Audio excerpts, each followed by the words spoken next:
வணக்கம் நண்பர்களே. இன்று லித்தியம் பாலிமர் பேட்டரிகள் பற்றி காண்போம். லித்தியம் பாலிமர் பேட்டரிகள் பெரும்பான்மையான இடங்களில் பயன்படுத்தப்படுவதற்கான காரணங்கள் என்னவென்றால், 1. மிக குறைந்த எடை கொண்டது.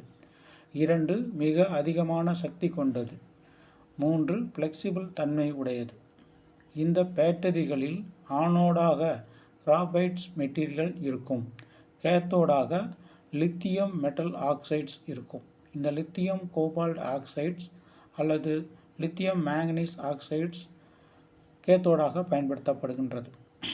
இதில் வினையூக்கியாக எலக்ட்ரோலைட்ஸ் ஆக லித்தியம் சால்ட் பயன்படுத்தப்படுகின்றது. இது ஜெல் போன்ற நிலையில் இருக்கும். இந்த லித்தியம் சால்ட் லித்தியம் அயனிகளை ஆனோடு மற்றும் கேத்தோடுக்கு இடையே பரிமாற்றம் செய்ய உதவுகின்றது.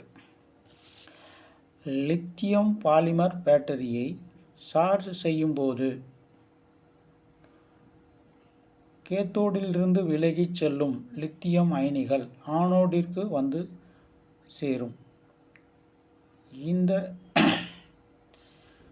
இதற்கான எனர்ஜியை சார்ஜரின் மின்விசை அளிக்கும். இவ்வாறுதான் லித்தியம் அயன் பேட்டரிகள் சார்ஜ் செய்யப்படுகின்றன. லித்தியம் அயன் பாலிமர் பேட்டரிகள் டிஸ்சார்ஜ் செய்யப்படும் போது ஆனோடிலிருந்து லித்தியம் அயனிகள் விலகிச் சென்று கேத்தோடுவை சென்று அடையும். இந்த நிகழ்வின் போது பேட்டரியில் சேமிக்கப்பட்ட எனர்ஜியை நாம் பயன்படுத்தி கொள்ள முடிகிறது.